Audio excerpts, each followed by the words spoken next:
Hey folks, Liam here. It's been a hell of a week, huh? 24th anniversary of 9/11 and the murdering of a 31-year-old young father, Christian man, because somebody disagreed with something he said. That's the difference between us and them. When we disagree with somebody, we debate it. We try to make a better argument. They're unable to do that, so they just decide that if I disagree with you, I'm going to kill you. Now, I'm not in Charlie Kirk's demographic. I didn't watch Charlie Kirk every day or whatever. But what I can say is what I did see of Charlie Kirk is he was a reasonable, respectful person. I might not have agreed with everything he said, but when he did disagree with people, he did it in a respectful, non-degrading way. And yet he was killed for it. I guess that's the difference between us and them.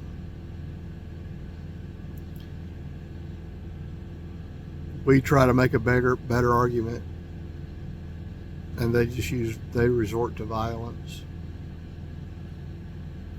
When things don't go our way, we try to change the way things are to try to make them go our way the next time. That's not what they do. They burn their own cities down. They tear up their own stuff. They terrorize their own people. That's the difference.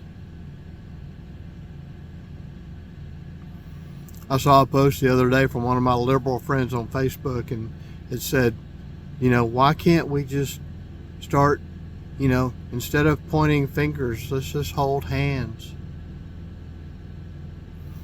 Well, that's because one side of us think that how do you hold hands with somebody who, if they disagree with you, they think you ought to be dead?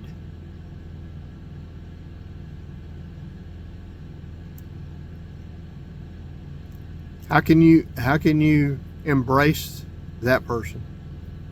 Now, I know Jesus would say love your enemies and all that kind of stuff, and embrace your enemies and all that, but it's really hard to do when your enemies, and I won't say enemies because these people are not my enemies. They might be an adversary. They might be somebody who holds a different opinion from me. But I don't hate them because they think differently from me. But yet they hate me because I think differently from them. And if I were as visual or out there as Charlie Kirk, they'd want me dead. But I'm not as impactful as him. Charlie connected with young people. And that's what scared him so much. Somebody said that Charlie wasn't killed because he spoke. He was killed because our children listened. And I wholeheartedly agree with that. I believe that's true. They had to get rid of him because the children were listening to him. The young people were listening to him. And whether they disagreed with him or not, most of them respected him. They respected the fact that he had a difference in opinion and he could disagree without being disagreeable. And we've lost that in our country. These days, if you disagree with somebody, then you have to hate them. And don't get me wrong, I dislike most people. I prefer the company of dogs. I don't want to be around.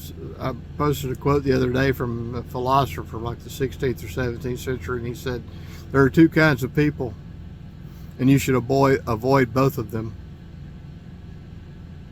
And I agree with that, because I think in general most of us are despicable. You'll hear people say, I think most people are good. No, they're not. Most people are just out for whatever's in it for them. Whether it be a preacher, a politician, or these days even a physician. They're all on the take. They're all trying to get what's in it for them. But back to the topic of what happened this week with the senseless killing of a 31-year-old young man with his whole life ahead of him, with a beautiful family, young children. I think both of his children are under 5 now. They're going to have to grow up without their father because some idiot took them from him. What sense does that make? It makes no sense to me. To me, if you have a disagreement, then present your argument. Present a better argument. If you want to win a debate, present a better argument. Don't kill your opponent.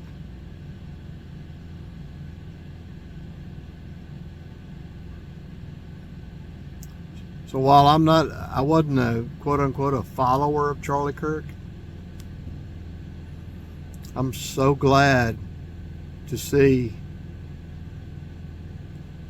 the positive of what's happening as a result of his death. I'm sorry he died. The world is a lesser place without people like Charlie. Because he was one of the few of us who could vehemently disagree with the other side and yet do so in a respectful, a kind, and considerate manner. Very few of those people in the world right now. He was one of them. And the other side had to take his life because they couldn't present a better argument. It's pretty sad. And one last thing, I see all these people posting things celebrating the death of this young man. What kind of despicable human being are you who celebrates the death of a 31-year-old young father, a Christian man who loved his wife and children?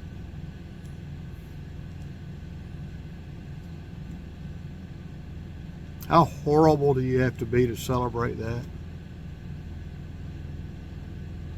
And when you lose your job and people out you and you lose your job, I hope you never get another one. And I know that's there's two sides to that coin, because that means that you're going to apply for government assistance and I'm going to have to support your dumb ass for the rest of your life. But I hope you never get another job. And if I were a hiring manager and anybody had been fired because of something they said celebrating the death of another human being, you wouldn't be hired at my company. Because even if you felt that way, you weren't smart enough to keep it to yourself. You were dumb enough to have to go out on social media or wherever and out yourself for being such an imbecile. There's no way I would give you a job, and I hope nobody else does either.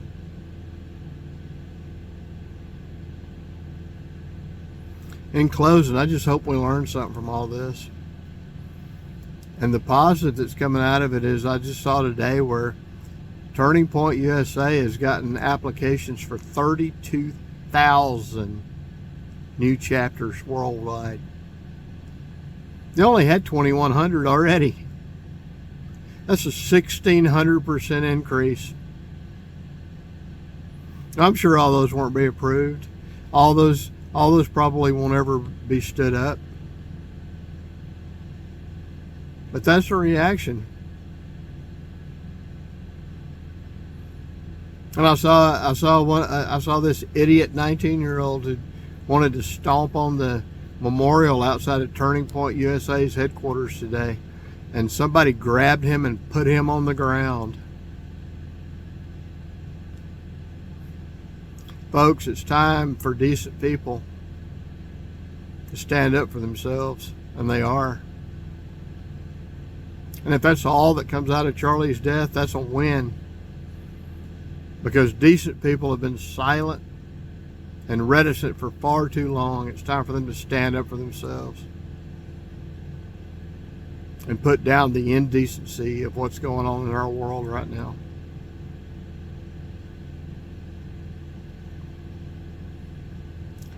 I pray for Charlie and his family, his young children, and I'll continue to do so. But I know, as I'm sure Charlie believed before he left us, that he's with his Creator. He's looking down upon all of us with his Creator. That's where we all hope to be someday. And that's why I think Charlie didn't really have a great fear of death. He knew where he was going when he was done here. Do you know where you're going when you're done here? I hope I know where I'm going when I'm done here. I'm not a do-gooder. Most of the do-gooders are the fakest, falsest people on the planet. But I think my Creator knows where I stand with Him. And I know where I stand with Him. And just like Charlie, if he takes me tomorrow, I'm fine with that. None of us know the hour that we're going to be taken, or the minute, or the second.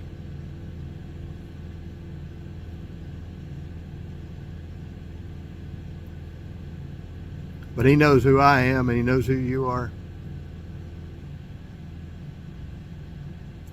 So if you're not right, if you haven't made it right with your Creator, I hope you do so. Charlie was right with his. I'm confident that he was, because he was a good, vocal Christian man. I'm not a preacher or a politician or a physician for that matter, because I don't make my living off the backs of other people. But I know where I'm going when I'm done here. I've known it since I was 13 years old. And I hope you do too. God bless you all. God bless Charlie and his family. I hope we don't have to do this again.